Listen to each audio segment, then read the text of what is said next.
মানে আমি তোমায় সকাল সকাল কোন অলক্ষণে কথা বললাম রানী? আমি তো কিছুই বুঝতে পারছি না। বললেন না, অলক্ষণে কথা বললেন না। ভুলে যাবেন না, আমি আপনার রানী, এই কৃষ্ণনগরের রানী। আমি তো তোমায় একটু কোনো কথা নয়, নিজের কাজ নিজে করুন, বুঝলেন? অন্দরমহলে আমার অনেক কাজ আছে। নিজের কাজ নিজে করব? আমি তোমার স্বামী, আমি তোমার কাছে এইটুকু আবদার করতে পারি না? হ্যাঁ,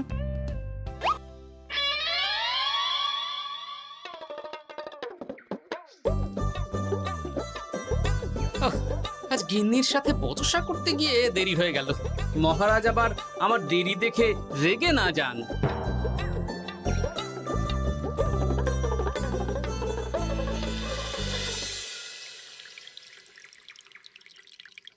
হ্যাঁ, তুমি কথাটা খুব একটা মন্দ বলনি মন্ত্রী। এতে রাজ্যবাসীরও উপকার হবে, আর রাজকোষেরও খুব একটা চাপ পড়বে না। তাহলে মহারাজ সব ঘরে ঘরে এই বার্তা পৌঁছে দিই। কি এত বড় সাহস তোমার? আমার মুখে মুখে কথা বলছো? যাও, বেরিয়ে যাও বলছি আমার চোখের সামনে থেকে। তোমায় আর দেখতে চাই না। আমি আবার কি বললাম মহারাজ? কি বললে মানে? কি বলতে বাকি রাখলে শুনি? বলছিলাম কি, অপরাধ নেবেন না মহারাজ, সেনাপতি তো। চুপ, একদম চুপ। আমি মরছি নিজের জ্বালায়, আর তুমি ওই ভুল ভাল বলে আমার মাথা বিগড়ে দিতে চাইছো? মহারাজ রেগে আগুন, এই ছিলেন ঠান্ডা, এই তো মুখে হাসি ছিল, এখন হাতে ডান্ডা। কি বললে কবি? তুমি আমায় অপমান করলে? যাও, এক্ষুনি তোমরা সবাই দূর হয়ে যাও আমার সামনে থেকে। কাউকে চাই না আমি। এই মুহূর্তে রাজসভা আমি শূন্য দেখতে চাই, না হলে আজ সব কটার গর্দান নেব আমি। যাও বলছি।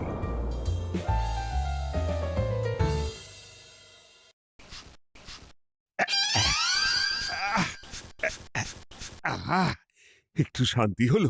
ভেবেছিলাম রাজসভায় করব তাই রে নাই রে, রাজা দিলেন ঘাড় ধাক্কা, এখন সবাই বাইরে। সে তো তোমার জন্য, তুমিই তো বেমক্কা একটা এমন কবিতা বললে।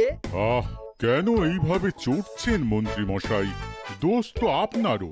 আপনি তো কি একটা বলে রাজা মশাইয়ের মাথা গরম করে দিলেন। আমি আবার কি বলেছি?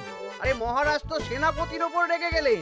আরে বাবা, আমি আবার কি করলাম? পণ্ডিত মশাই কি সব বলে দিলেন, তখনই তো মহারাজ। এই আমার নামে একটা অসাধু বাক্য বললেই আমি কিন্তু।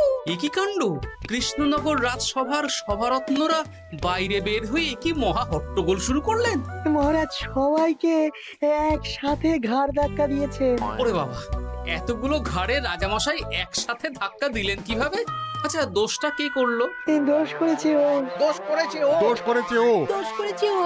এবারেও কেউ একমত হতে পারলেন না কে দোষ করেছে। আচ্ছা বেশ, কি হয়েছে কেউ একটা খুলে বলুন দেখি। আমি বলছি, মহারাজ বেশ খোশ মেজাজি ছিলেন, কিন্তু হঠাৎ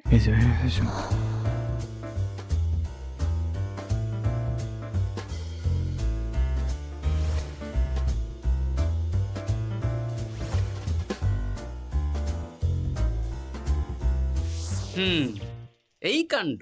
এ তো ভারী অদ্ভুত রোগ মনে হচ্ছে। মহারাজের আচমকা মাথায় রক্ত চড়ে গেল নাকি? হ্যাঁ, মহারাজ আপনাদের রাজসভায় ডেকেছেন। ওরে বাবা না, যাব না গো আমি, আমার কাছে আমার প্রাণ সবচেয়ে দামি। আমিও যাব না, নির্ঘাত মহারাজ গর্দান নিতেই ডাকছেন। আমিও যাব না গোপাল, আমারও প্রাণের বড় মায়া। আচ্ছা, এটা কি কোনো কথা হলো? হ্যাঁ, প্রাণের মায়া কার নেই বলুন তো? আর মহারাজ যে গর্দান নিতেই ডাকছেন তার কি কোনো মানে আছে? অন্য কারণও তো হতে পারে। তুমি কি করে বুঝলে? হ্যাঁ, বুঝতে পারিনি, তবে আন্দাজ করেছি। তোমাদের কথাতেই শুনলাম মহারাজ খোশ মেজাজেই ছিলেন, সহসা রেগে গেছেন। আবার যে সহসা খোশ মেজাজেই ফেরেননি, তাই কি বলা যায়? এটা তুমি বলনি তো বন্ধু, চলো সবে ফিরিয়ে আনি রাজসভার ছন্দ। আরে গোপাল, এসো এসো এসো। তা এত দেরি করলে কেন? বাকিরা কোথায়? তারা আসছেন মহারাজ। আপনি তাদের ডেকেছেন, তাদের ঘাড়ে কটা মাথা যে তারা আসবেন না। কিন্তু মহারাজ, আমি অন্য কথা ভাবছি। কি কথা গোপাল? আপনি নাকি সভায় আজ হঠাৎ সবার উপরে রেগে গিয়ে তাদের সভা থেকে বের করে দিয়েছেন মহারাজ। এ কি সত্যি মহারাজ? আরে না না গোপাল, মোটেও না। বলতে পারো আমি সবার সাথে একযোগে একটা রসিকতা করছিলাম। আমি দেখছিলাম সবাই আমার রসিকতা কেমন বুঝতে পারে। তাই নাকি? আসলে তুমি ছিলে না বলেই এরা কেউ আমার রসিকতা ধরতে পারেনি। এ কি সত্যি মহারাজ? আপনি সত্যি আমাদের উপর কোনো রাগ করেননি? হুম, এ কি এই সব কিছুই আপনার রসিকতা ছিল? ও মা, তাই নাকি মহারাজ? এই যে আপনি শুনিয়ে দিলেন কথা কড়া কড়া, সবকিছুই ছিল আসলে নিছক মজা করা। আহ, আবার যত সব বাজে বকছো তোমরা। এত কথা কেন? তোমরা কেউ আসলে মহারাজ কৃষ্ণচন্দ্রের রাজসভার যোগ্য নও। যাও, যাও, দূর হয়ে যাও। কিন্তু মহারাজ, এই যে আপনি বললেন। আহ, তুমি সবার আগে যাও তো। তুমি হলে সব নষ্টের গোড়া। যাও বলছি, আমার আর ভালো লাগছে না। যাও। জপ বাবা।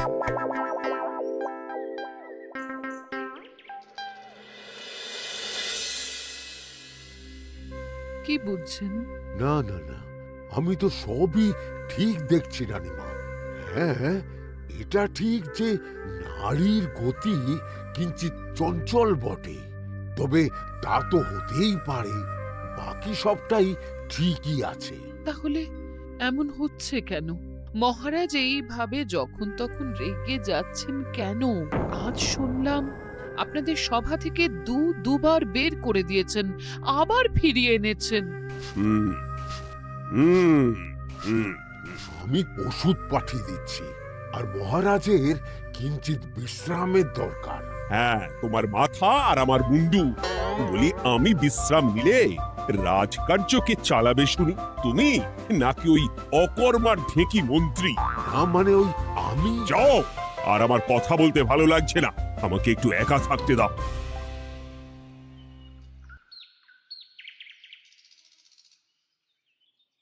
ব্যাপারটা কি বুঝলে গোপাল? রাজবৈদ্য তো মহারাজকে দেখতে রাজবাড়িতে গেছেন। কি মনে হয়? গতকালও আমি যখন বাগানে গেলাম,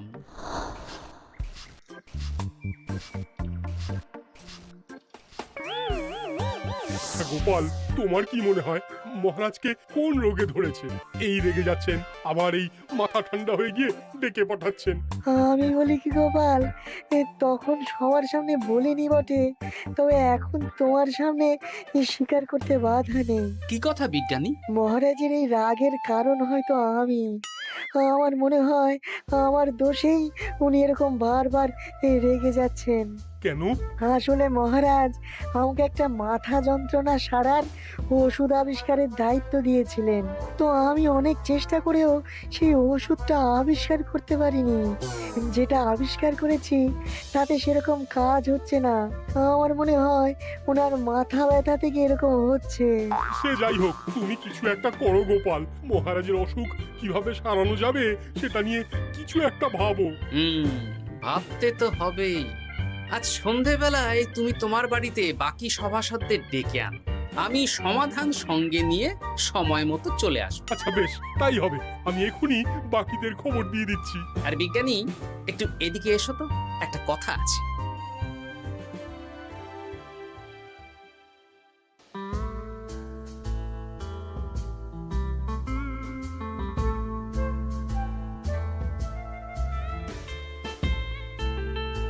কি গো, বলি এইভাবে ঘুরলে কি মহারাজের ব্যামো সেরে যাবে? তা সারবে না। তার চেয়ে এক কাজ করি, কিছুটা আলু আর ছোলা সেদ্ধ করেছি, তার সাথে নুন, লঙ্কার গুঁড়ো আর লেবু দিয়ে মেখে আলু কাবলি বানিয়ে দিই, কি বলো? হ্যাঁ, দাও দাও দাও, মন্দ হয় না। মহারাজের মন উচ্চাটন। তার কি কারণ? মাঝে মাঝে আসছেন আর মহারাজ রেগে আগুন হয়ে যাচ্ছেন, আবার যেই সে ব্যামো ঠিক হয়ে যাচ্ছে মহারাজ সেই আগের মতন। তার উপর আবার সভাসদেরা মনে করছে তাদেরও কোনো দোষ আছে। তাহলে দুয়ে দুয়ে চার করতে হবে, কিন্তু কিভাবে কিভাবে কিভাবে? এই নাও আলু কাবলি খেয়ে পেট ঠান্ডা করে নাও দেখি। বেশ কিছুদিন আগে বিজ্ঞানী লেবুর রসের জাদুর কথাই তো বলছিল। আজ আচ্ছা গিন্নি, তুমি তোমার বিয়ের সময় তোমার বাবার মুদির দোকানের একটা কাঠের ছোট বাক্স পেয়েছিলে না, যাতে শ্বশুর মশাই মোহর রাখতেন? উমা, সে বাক্স তো ঝুলকালি মেখে আছে গো, তা দিয়ে তোমার কি হবে? ঝুলকালি লেগেছে? বাবা বাবা বাবা, তাতে তো আমার কাজ আরো ভালো হবে। যাও যাও যাও, নিয়ে এসো দেখি। আমি ততক্ষণে বেশ খানিকটা অদৃশ্য কালি বানিয়ে ফেলি। না না, আমি তো বলছি মহারাজের কোনো রোগ নেই, সামান্য উদ্বেগ ছাড়া আর কোনো সমস্যাই নেই মহারাজের। তাহলে মহারাজ আমাদের এই তুর্কি নাচন কেন নাচাচ্ছেন শুনি, মস্করা করে? তাই তো উত্তর জানা চাই তো। আর এই যে এত জরুরি তলব পাঠিয়ে গোপাল আমাদের ডেকে পাঠালো, তার তো টিকিরও দেখা নেই। গোপাল কি করবে শুনি? যে রোগ আদপেই নেই সেই রোগ কিনা ওই গোপাল ছাড়াবে? আমার তো বিশ্বাসই হয় না। বিশ্বাসে মিলায় বস্তু, তর্কে বহু দূর, তাই না মন্ত্রী মশাই? পেলে গোপাল, মহারাজের রোগ সারাবার কোনো উপায় পেলে? আচ্ছা গোপাল, রাজবৈদ্য বলেছেন মহারাজের কোনোই অসুখ নেই, তা তুমি কি সারাবে শুনি? হ্যাঁ, রোগ হয়তো রাজবৈদ্য মশাই ধরতে পারেননি, কিন্তু কিছু তো আছেই যার জন্য মহারাজ এমন আচরণ করছেন, তাই না? তা তুমি বলো না মহারাজ এমন কেন করছেন, আর কি তার সমাধান? এক এক করে বলি। আমি ভেবে দেখলাম এর জন্য আমরাই দায়ী। বলো কি? আমরা সবাই কোনো না কোনো সময়ই মহারাজের রাগের কারণ হয়েছি, তাকে আঘাত দিয়েছি, বিষণ্ণ করেছি। ইচ্ছে করে করিনি হয়তো, কিন্তু করেছি। আর মহারাজ সেই সব কথা বুকে চাপা দিয়ে রেখেছেন। তুমি বলতে চাইছো অতীতে সেই সব ভুলের কারণেই মহারাজ এমন করছেন? আমার তো তাই মনে হয় সেনাপতি। আচ্ছা তর্কের খাতিরে যদি তাই ধরে নি, তাহলে এখন আমাদের কি করণীয়? আমরা তো কাল যন্ত্রে চেপে অতীতে ফিরে যেতে পারবো না যে সেই সব ভুলগুলো শুধরে দেব। তা হয়তো হবে না, কিন্তু কিংকর্তব্য বিমূঢ় বাবার আদেশ যদি মানি, তাহলে এই সমস্যার সমাধান সম্ভব মন্ত্রী মশাই। কি বললে? ত্রিকালজ্ঞ বাবা কিংকর্তব্য বিমূঢ়, সে আবার কি গোপাল? আছেন একজন জ্ঞানী ব্যক্তি, আমার খুব পরিচিত। তার দেওয়া একটা উপদেশ আমার জানা আছে। আমার বিশ্বাস তাতে মহারাজের এই সমস্যার সমাধান হয়ে যাবে। কি করে শুনি? এই কালি হলো অদৃশ্য কালি। কলম দিয়ে অদৃশ্য কালিতে কাগজের উপর লিখতে হবে। কি লিখতে হবে? লিখতে হবে যে মহারাজের সাথে অতি সাম্প্রতিক কালে আমরা যা যা অন্যায় করেছি তাই লিখতে হবে। কোনো মিথ্যে কথা লেখা যাবে না। তবে চিন্তা নেই, অদৃশ্য কালি, ফলে কেউ কারো লেখা পড়তে পারবে না। এইবার এই কাগজ ভাঁজ করে ফেলে দিতে হবে এই বাক্সে। বাক্সে তালা, তার চাবি থাকবে মন্ত্রী মশাইয়ের কাছে। আবার আমার কাছে কেন? পরে যাতে কোনো সন্দেহ না করেন, যা সন্দেহবাতিক মৌন আপনার। বললে এইবার এই বাক্স সারা রাত নদীর ধারে বটতলায় পড়ে থাকবে, চাঁদের আলো পান করবে। তারপর সকালে আমরা সবার সামনে এই বাক্স ফেলে দেব নদীর জলে। সবার অন্যায় সারা রাত চাঁদের আলো পান করে শুদ্ধ হয়ে ভেসে যাবে নদীর জলে। ব্যাস ব্যাস, আমরা সবাই পাপ মুক্ত হয়ে যাব। একদম সবাই শুদ্ধ হয়ে যাব, আর মহারাজের ব্যায়ামও সেরে যাবে। কিন্তু তুমি কোনো চালাকি করছো না তো গোপাল? অদৃশ্য কালিতে লেখার সাথে আমি আর কোন চালাকি করব মন্ত্রী মশাই? দেখুন, আমি একটা কাগজে লিখছি। কি কিছু বোঝা যাচ্ছে? সত্যি তো কিছু বোঝা যাচ্ছে না যে আদৌ কিছু লেখা হয়েছে কি হয়নি। তাহলে লেখা শুরু করা যাক। এক এক করে লিখুন আর কাগজ ভাঁজ করে বাক্সে ভরে দিন। আর হ্যাঁ, একদম মিথ্যে কথা লিখবেন না, তাহলে কিন্তু লেখাগুলো অদৃশ্য থাকবে না, ফুটে উঠবে। আচ্ছা গোপাল, বুঝেছি। কলম কালি মন, লেখে 3 জন। মিথ্যে কথা লিখে দিলেই ঘটবে অঘটন।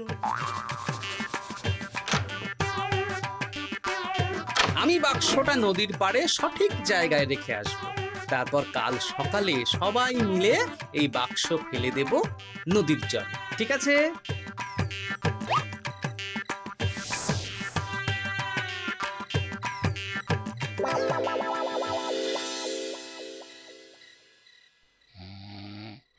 কথায় আছে, মনে যা আসে বলে যাও, ভুলেও লিখো না, তাহলেই বিপদে পড়বে। এদিকে কেমন সবাই নিজের নিজের দোষ লিখে বাক্সে ফেলে দিয়েছে।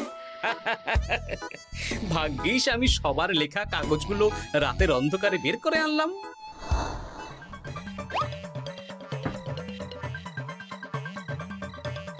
এইবার এই কাগজগুলো ঢুকিয়ে দিলেই কেল্লা ফতে। এখন সবার পাপের স্বীকারোক্তি আমার হাতের মুঠোয়।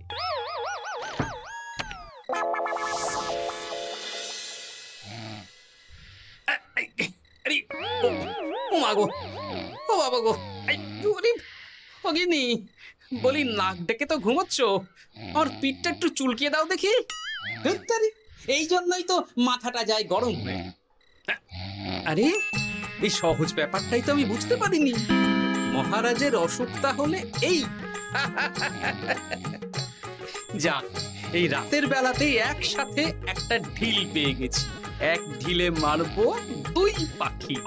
রাজার অসুখও সারবে, আবার সব কটা পাজি শায়েস্তাও হবে।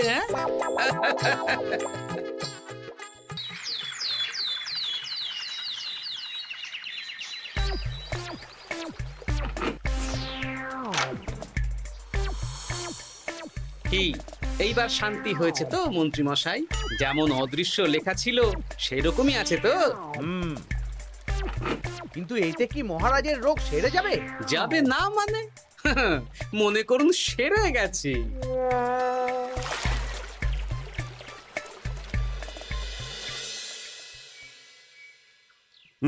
তাহলে আজকে সভার কাজ শুরু করা যাক। ক্ষমা করবেন মহারাজ, সবার কাজ শুরু করার আগে একটা দরকারি কাজ আগে করা দরকার। না হলে আবার কখন আপনি আমাদের কারো উপর রেগে যাবেন আর আমাদের সভা থেকে তাড়িয়ে দেবেন, তার তো ঠিক নেই, তাই না? গোপাল, আর বিরক্ত করো না। আমার এত সাহস নেই মহারাজ যে আমি আপনাকে বিরক্ত করব। আমি তো জানি নিজের পিঠ যখন নিজে চুলকোনো যায় না, আর কেউ থাকে না সেই পিঠ চুলকিয়ে দেবার মতো, তখন কিরকম বিরক্তি জেগে ওঠে, তাই না মহারাজ? এ কি গোপাল, তুমি এত কিছু কি করে জানো? জানাই তো আমার কাজ মহারাজ। আর এও জানি যে আপনার এই বিরক্তির পেছনে সভাসদগণের ভূমিকা ঠিক কি। তার মধ্যে তুমিও আছো গোপাল, তাই না? আছি, পুরো মাত্রায় আছি মহারাজ।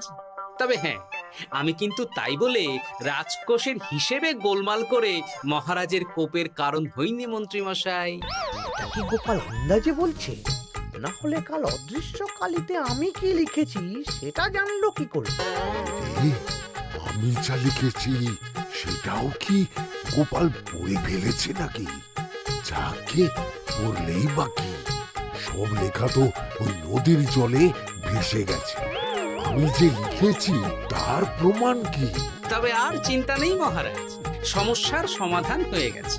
এখন থেকে আপনি যতক্ষণ রাজসভায় থাকবেন, প্রথমে মন্ত্রী মশাই, তারপর পণ্ডিত মশাই, আর তারপর রাজবৈদ্য পালা করে আপনার পিঠ চুলকে দেবে। কেন আমি কেন চুলকে দেবো? না দিলে যে আপনার কপালে অনেক বড় শাস্তি ঝুলছে মন্ত্রী মশাই। রাজকোষে যে জালিয়াতি আপনি করেছেন তার স্বীকারোক্তি আমি হাজির করব যে মহারাজের সামনে।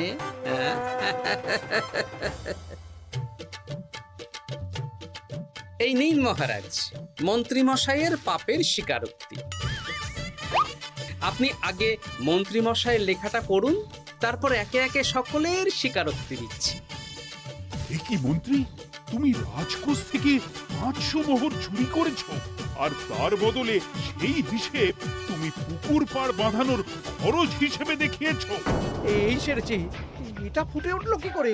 সে অনেক কাণ্ড মন্ত্রী মশাই, বাকিদের সবারটাই আছে, এত জেনে কাজ কি? না না, জানতে তো হবেই। তাহলে শুনুন, এই অদৃশ্য কালি আসলে লেবুর রস। গতকাল রাতে আমি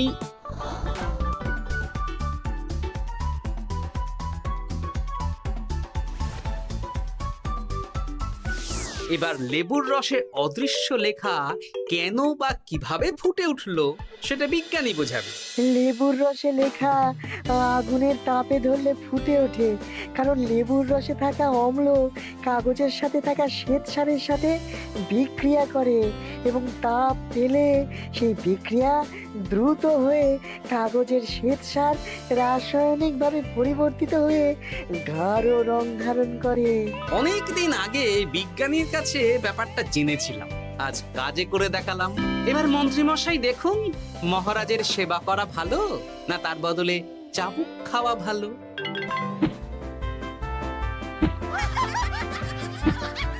ওরে বাবা না, না, উফ! আগে যেমন বুনো ওল তেমনই তো বাঘা তেঁতুল হবে মন্ত্রী মশাই। যা, রাজা মশাইয়ের মেজাজ আবার বিগড়ে যাওয়ার আগেই কাজ শুরু করে দিন ও বাকিদেরকে সেবা করার সুযোগ করে দিন। আজ থেকে ভুল হলে শুধরে নেব ভুলকে। মন্ত্রীমশাই মহারাজের পিঠ দেবে চুলকে।